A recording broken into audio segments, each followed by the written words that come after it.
నేను बाद में दे दूंगा, बाद में 2 मिनट में दे दूंगा भैया, 2 मिनट में दे दूंगा।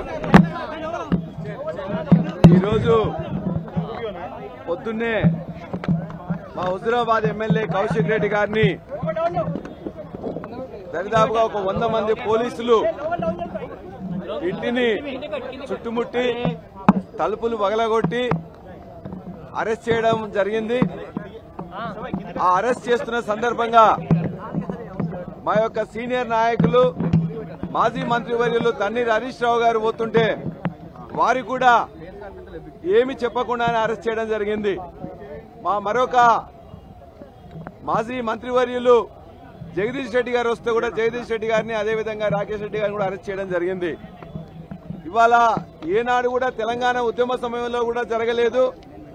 ఇవాళ అరెస్ట్ చేస్తే ఎందుకు అరెస్ట్ చేసినారు అని చెప్పేసి కూడా ఇప్పటి వరకు కౌశిక్ రెడ్డి గారి భార్యకు గాని వారి యొక్క కుటుంబ సభ్యులకు గాని చెప్పలేదు।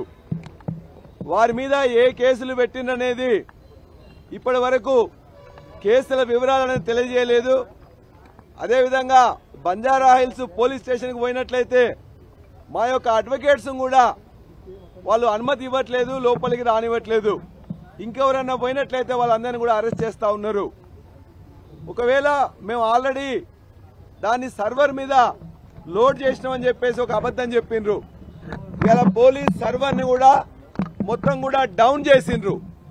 అంటే కనీస ధర్మం పాటించకుండా చట్టం యొక్క మొత్తం కూడా రూల్స్ అనేది పాటించకుండా ఇలా ఒక ఎమ్మెల్యేగా ఉన్న కౌశిక్ రెడ్డిని ఏ కారణాలు లేకుండా అరెస్ట్ చేయడం, వాళ్ళ యొక్క కుటుంబ సభ్యులకు కూడా తెలియజేయకపోవడం, ఇవాళ ఛార్జ్ షీట్ ఏమేస్తున్నారు, ఎఫ్ఐఆర్ లో ఏం చేస్తున్నారనే విషయాన్ని కూడా ఏం కేసులు పెడుతున్నారని కూడా చెప్పకపోవడం అనేది చాలా దుర్మార్గం।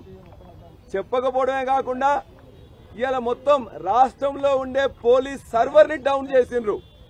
అంటే ఈ విధంగా తెలంగాణ ఉద్యమం జరిగిన 14 సంవత్సరాల్లో కూడా ఏనాడు కూడా వలసవాదులు వాళ్ళు కూడా చేయలేదు। ఇంత దుర్మార్గంగా కేసులు పెట్టే తెలియకుండా, కుటుంబ సభ్యులకు తెలియజేయకుండా ఇవాళ ఒకవైపున మావోయిస్టులను ఎన్కౌంటర్లు చేస్తుంటే ఏ విధంగా ఇవాళ ఈ యొక్క పోలీస్ చేస్తున్నారో ఇక్కడున్న నాయకులను అరెస్ట్ చేసే దాంట్లో కూడా అదే విధంగా చేస్తున్నారు। చాలా దుర్మార్గం। ఇవాళ పోలీస్ యంత్రాంగాన్ని కూడా మేము ఖచ్చితంగా తెలియజేయదలుచుకున్నాం, మీరు చట్టబద్ధంగా ప్రవర్తించండి, అరెస్ట్ చేస్తే కారణాలు చూపండి, ఏ ఎఫ్ఐఆర్ లో చేస్తుందో ఎఫ్ఐఆర్ ఇవ్వాల్సిన ధర్మం ఉంటుంది। ఇవాళ మీరందరూ కూడా పనిచేస్తున్నది ప్రభుత్వ ఆఫీసర్లుగా పనిచేస్తున్నారు। రేవంత్ రెడ్డి యొక్క జీతగాలు కాదు మీరు, ఈ ప్రభుత్వం యొక్క అధికారులు మొత్తం కూడా ప్రజలను రక్షించడానికి మీరున్నారు। అంతేగాని ప్రజల యొక్క ప్రజాప్రతినిధులను మీ ఇష్టం వచ్చినట్టు అరెస్ట్ చేసి చట్ట వ్యతిరేకంగా ఇవాళ కనీసం ఎఫ్ఐఆర్ ఇవ్వకుండా ఏ యొక్క రూల్స్ ఏ యొక్క చట్టాలు పెడుతున్నారో ఆ చట్టాన్ని అతిక్రమించి చట్టాన్ని కాపాడవలసిన పోలీసులు ప్రవర్తిస్తున్నారు। అందుకే పోలీసులకు తెలియజేస్తున్నాం, ఇవాళ ఉద్యమంలో అనేక సార్లు జైల్లోకి పోయినాం, అనేక సార్లు కేసులు ఎదుర్కొన్నాం। ఇవాళ మీలాంటి ఇటువంటి ఎవరు కూడా బెదిరించడానికి బీఆర్ఎస్ నాయకులు గాని కార్యకర్తలు గాని సిద్ధంగా లేరు। ఎన్ని రోజులైనా అవసరమైతే జైలుకి వెళ్తాం, కానీ మీ చట్ట వ్యతిరేకంగా మీరు ప్రవర్తిస్తున్నారని ప్రజలు గమనిస్తున్నారు। ఇవాళ మొత్తం కూడా గ్రామాల్లో గాని మండలాల్లో గాని ఏ విధంగా అధికారులను పోలీసులను మొత్తం కూడా ధీటుగా ఎదుర్కొంటున్నారో దాన్ని చూసన్నా మీకు కనువిప్పు కావాలని చెప్పేసి కోరుతున్నాం।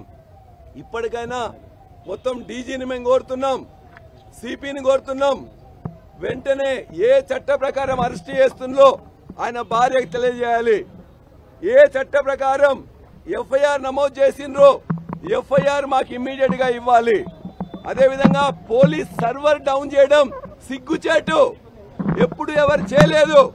కాబట్టి సర్వర్ డౌన్ చేసి ఇవాళ మమ్మల్ని అరెస్ట్ చేయడానికి అని చెప్పేసి వచ్చిన హరీష్ రావు గారిని గాని జగదీష్ రెడ్డి గారిని గాని ఇతర ఎమ్మెల్యేలు ఎమ్మెల్సీలను గాని మా యొక్క ప్రతిపక్ష నాయకుని గాని ఇవాళ అవమానకరంగా చట్ట వ్యతిరేకంగా చేస్తున్న దాన్ని ఖండిస్తున్నాం।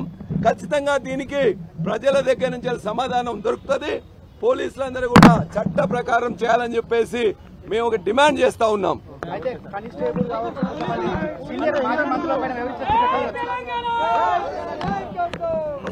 ఇప్పుడు నోటీసులు ఇవ్వకుండా డైరెక్ట్ ఏ నోటీస్ ఇవ్వలే, కౌశిక్ రెడ్డికి నోటీస్ ఇవ్వలే, కౌశిక్ రెడ్డి బంధువులకు చెప్పలే, ఆయన తలుపులను పగలగొట్టి ఎందుకు ఎక్కడికి తీసుకుపోతున్నామో చెప్పకుండా, నోటీస్ ఇవ్వకుండా, ఎఫ్ఐఆర్ కాపీ ఇవ్వకుండా ఇవాళ తీసుకుపోయి మా యొక్క అడ్వకేట్స్ కూడా రానియకపోవడం అనేది దుర్మార్గం. అడ్వకేట్స్ రానియకుండా లోపల ఇబ్బంది పెడతా ఉన్నారు. కాబట్టి ఇమ్మీడియట్ గా కౌశిక్ రెడ్డిని రిలీజ్ చేయాలి. కౌశిక్ రెడ్డి అరెస్ట్ కోసం మేమందరం వెళ్తే మా అందరినీ అరెస్ట్ చేయడం అనేది కూడా మొత్తం ఎవరైతే మా యొక్క ఎమ్మెల్యేలు కానీ ఇతర ప్రజాప్రతినిధులు అరెస్ట్ చేసిండ్రో వాళ్ళని కూడా రిలీజ్ చేయాలి. ఇవాళ ఇక్కడ ప్రజాస్వామ్యబద్ధంగా ఈ పోలీస్ స్టేషన్ కు వస్తే ఇక్కడి నుంచి వెళ్ళి మా యొక్క నాయకులను కార్యకర్తలను అరెస్ట్ చేసి మళ్ళా నార్సింగ్ తీసుకెళ్లిండ్రు. ఇలా పోలీస్ స్టేషన్లు మొత్తం కూడా నింపుతున్నారు. నిజంగా మేము అందరం కూడా తలుచుకుంటే మీ పోలీస్ స్టేషన్లు జైళ్లు కూడా సరిపోవు. ఖచ్చితంగా రేవంత్ రెడ్డి జాగ్రత్తగా ఉండాలి. ఇవాళ మొత్తం కూడా నీ లగచర్లలో ప్రజలు నీకు ఏ విధంగా తీర్మానం చేసి చెప్పినరో చూసిండ్రు. దిలావర్పూర్ లో అక్కడ కూడా ప్రజలు ఏ విధంగా సమాధానం చెప్పినరో చూసిండ్రు. ఇలా ప్రతి ఊరు లగచర్లు అవుతుంది, ప్రతి బస్తీ లగచర్లు అవుతుంది, ప్రతి వీధి కూడా దిలావర్పూర్ అవుతుంది.